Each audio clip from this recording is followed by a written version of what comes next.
Big 12 media days took place earlier this week, and here is my take on all 14 teams and appearance for the Big 12 and just the overall playout. Before we do that, make sure you like, subscribe, and then comment below about if you agree or disagree with a section or a section that you thought was the most interesting takeaway along the way.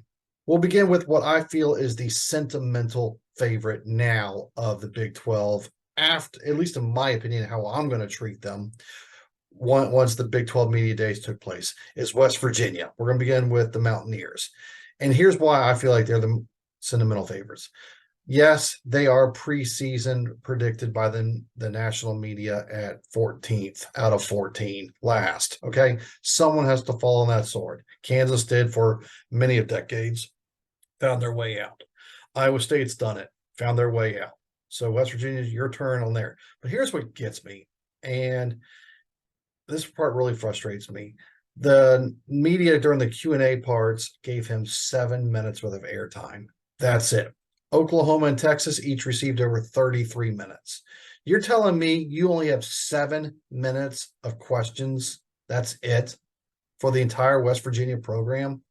I thought Ted Lasso told us to be curious and ask questions. Well, I guess that's not the case because there's stories out there to be untold. There's things to learn. And when you don't ask the questions, you don't know the true what all's going on.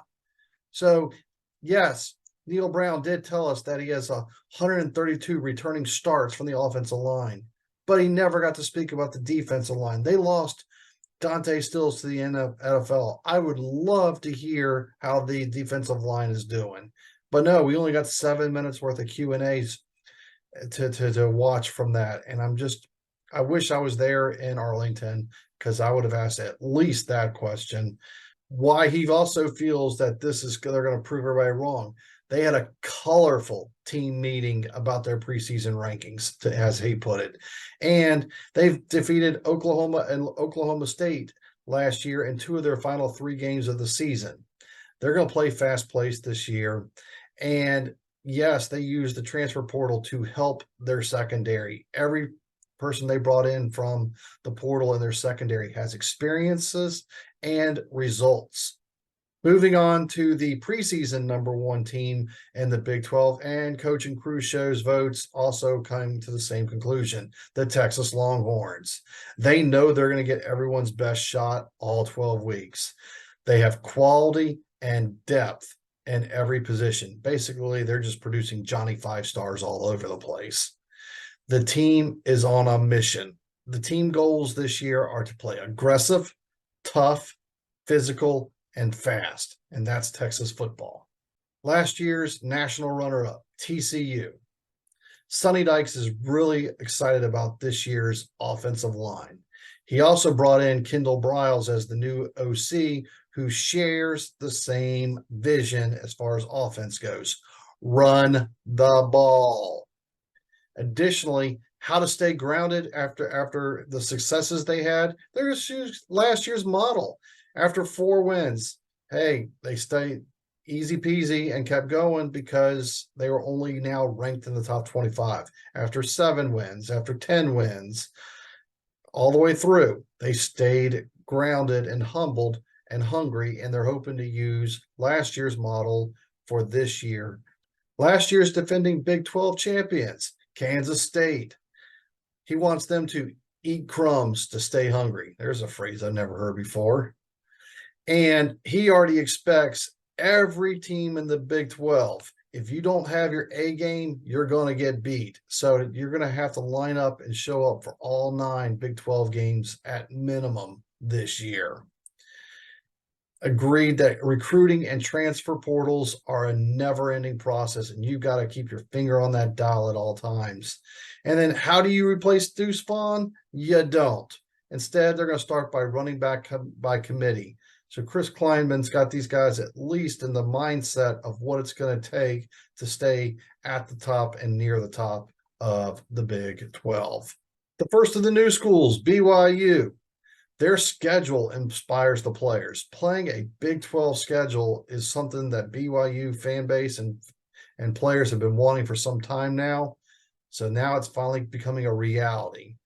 And then as far as transition goes, they've looked at the models of Utah and TCU, who's made jumps from the G5 level to the P5 level and their successes. And so they're hoping to build off of those models. And then realistically, they think that they're going to be competitive this year and not 3 years from now when their funding becomes fully part as a full member of the Big 12. Oklahoma.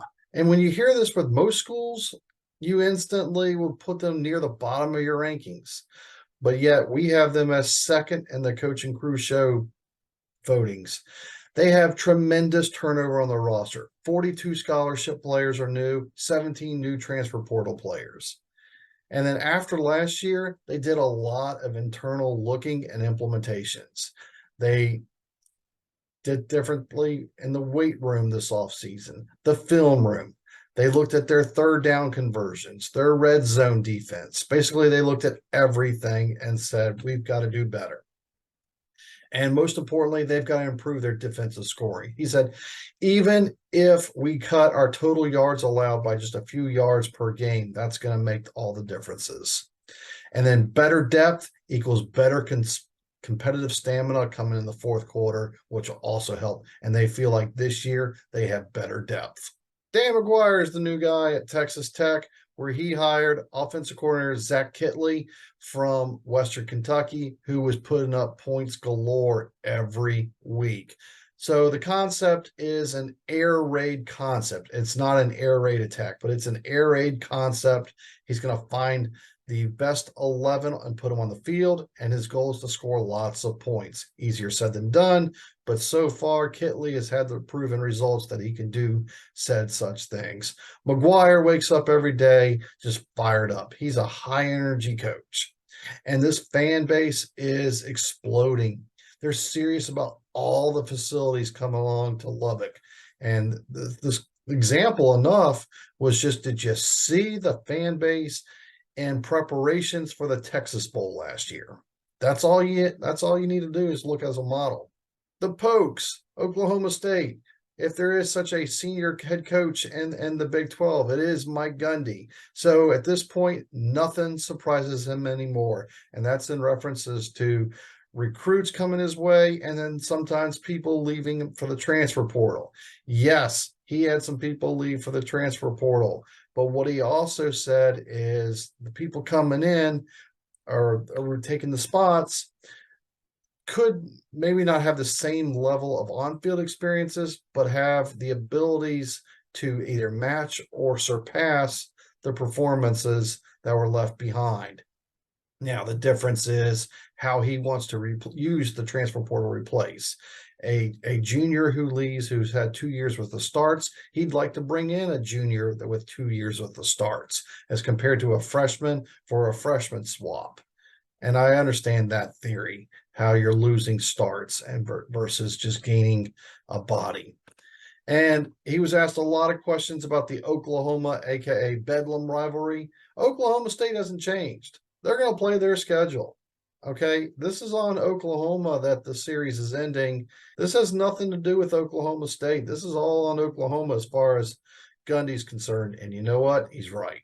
Matt Campbell spoke as far as Iowa State's concerned, and after last season, he looked inward, and they've created a four core concept: culture, process, people, purpose. This is also the deepest tight end unit he's had since he's been head coach at Iowa State. And where they've had the biggest growth this season is physical and confidence growth or mental growth on the O-line. Old hat and used to these type of things, Gus Malzahn of UCF. Now, he gives a lot of coach talk, but he also gives some good things if you listen closely. And so most of his 26 minutes was, yes, coach talk.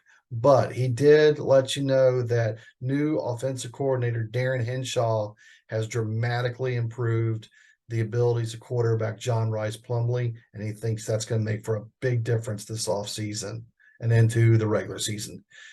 UCF's going to play fast. They always have under Gus. They always will. And then he was asked about the new clock rules. That's not going to affect UCF football one bit.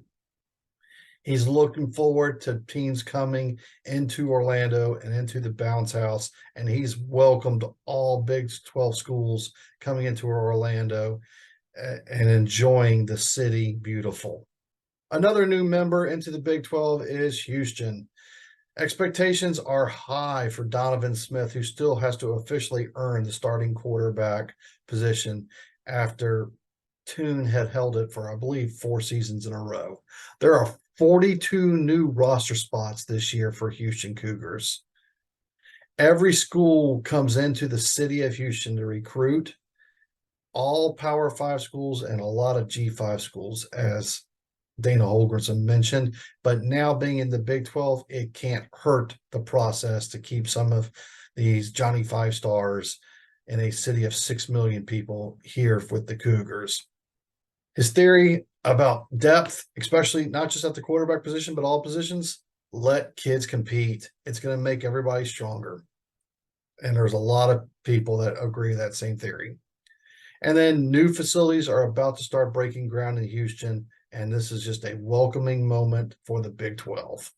The Baylor Bears have 8 home games this year, and after last season, they're doing some re-imaging and re-looking internals of the team. And one area that he's had to come at peace with and embrace is the use of the transfer portal. He used to not be a big fan of it, but now he's realizing that's part of college football. He's had to embrace the transfer portal to still grow what he has, but it's about the bigger good and the better good of the team than the individual. And he spoke at great lengths to how this is a personal conflict of him, of how he recruits a kid and expects the kid to earn it and keep growing. But it comes down to the team's goals, and growth is more importantly than one kid's individual growth and just the speed of the growth. For new head coach Scott Satterfield, Cincinnati transfers into the Big 12 as well as one of the 4 new members. And he said right off early off, they had 21 people come into Cincinnati from the transfer portal. And one of the biggest areas that they hit the portal hard on was wide receivers. They are wide receiver heavy to replace what all was lost from the portal. He expects the league to be balanced top to bottom this year. And anybody who's ranked 1 through 14 can beat anybody on any given day. And it's going to be interesting how the year plays out. And he was blunt. You're going to learn through experience about the Big 12, how you're going to have to fly out to Provo one week and go to Oklahoma next, possibly, and just learn through the experiences of how to handle the travel in the Big 12. And there's no guessing about it. You'll just learn through experience. The Kansas Jayhawks, they have depth this year, which is a big thing. And he said this is the best thing he's had while at Kansas is having expectations. Nothing is worse when you walk into a season with low or to no expectations. Now the Jayhawks have expectations, and a lot of that's because of Jalen Daniels, their quarterback. He is healthy, and he is making all the throws. Additionally, because of the recent success, Kansas is now making plans for new facilities to even further benefit said football program. There you have it, folks. There are my interpretations of the Big 12 Media Days, and here is our Big 12 preseason rankings. As a combined unit, we have Texas coming in first, Oklahoma second, TCU third, Texas Tech fourth, Kansas State fifth, Oklahoma State 6th, Baylor 7, Kansas 8, UCF at 9, BYU at 10, Houston Cougars at 11, the Cincinnati Bearcats at 12, Iowa State Cyclones at 13, and yes, once again, our new sentimental favorite, West Virginia at 14. Thanks for watching. Like, subscribe, comment below, and tell us what you thought about Big 12 Media Days. See you next time.